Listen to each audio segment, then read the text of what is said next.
Shalom, selamat pagi saudara-saudari yang terkasih di dalam Kristus.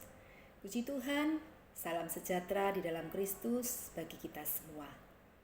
Pagi ini kita akan diberkati dengan pembacaan dari Yesaya pasal yang ke-40 sampai dengan 42.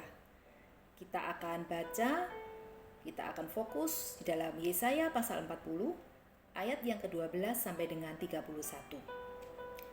Ayat ke-12 firman Tuhan katakan, "Siapa yang menakar air laut dengan lekuk tangannya dan mengukur langit dengan jengkal, menyukat debu tanah dengan takaran, menimbang gunung-gunung dengan dajing, atau bukit-bukit dengan neraca." Membaca ayat ini sungguh membuat kita kagum, karena ayat ini menekankan hikmat, kebesaran, keagungan, dan kuasa Allah di atas segala-galanya.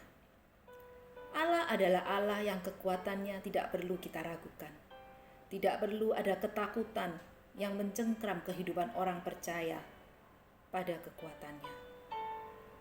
Allah adalah Allah yang agung, yang berdaulat penuh atas setiap kehidupan orang percaya. Tidak ada satupun usaha dari manusia yang dapat mengubah kehendak Allah, karena Dia adalah Allah yang kuasa dan Allah yang berdaulat.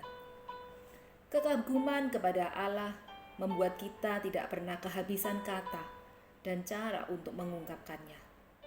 Karena sesungguhnya memang tidak ada Allah lain yang dapat menyamai Allah kita. Seperti yang dikatakan di dalam ayat yang ke-18. Jadi dengan siapa hendak kamu samakan Allah, dan apa yang dapat kamu anggap serupa dengan Dia? Allah yang berdaulat, maha tahu, dan kekal adalah Allah yang peduli, serta meneguhkan dan memberi kita kekuatan yang luar biasa. Bahkan seperti burung Raja Wali yang terbang dengan sayapnya yang begitu perkasa. Ayat 29-31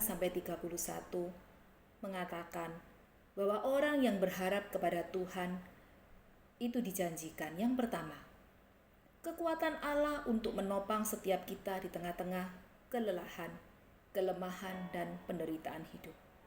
Kedua, kita diberi kemampuan untuk mengatasi persoalan-persoalan hidup kita, bagaikan Raja Wali yang selalu terbang naik ke atas. Dan yang ketiga, kita diberi kesanggupan untuk terus berlari secara rohani tanpa merasa letih dan lesu, karena ada tangan Tuhan yang menopang dan memberikan pertolongan bagi setiap kita. Kita baca ayat yang ke-31, demikian firman Tuhan. Tetapi orang-orang yang menanti-nantikan Tuhan mendapat kekuatan yang baru. Mereka seumpama Raja Wali yang naik terbang dengan kekuatan sayapnya. Mereka berlari dan tidak menjadi lesu. Mereka berlari dan tidak menjadi lesu. Mereka berjalan dan tidak menjadi lelah. Mari kita belajar seperti burung Raja Wali. Tetap kuat di tengah ombak dan badai kehidupan.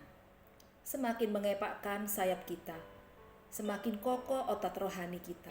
Kita terbang semakin tinggi, karena di sana ada tangan kuat yang selalu menopang dan menaungi kepakan sayap kita, yaitu Dialah Allah, pencipta yang berkuasa dan berdaulat. Amin. Selamat berhari Minggu buat kita semua. Tuhan Yesus memberkati kita.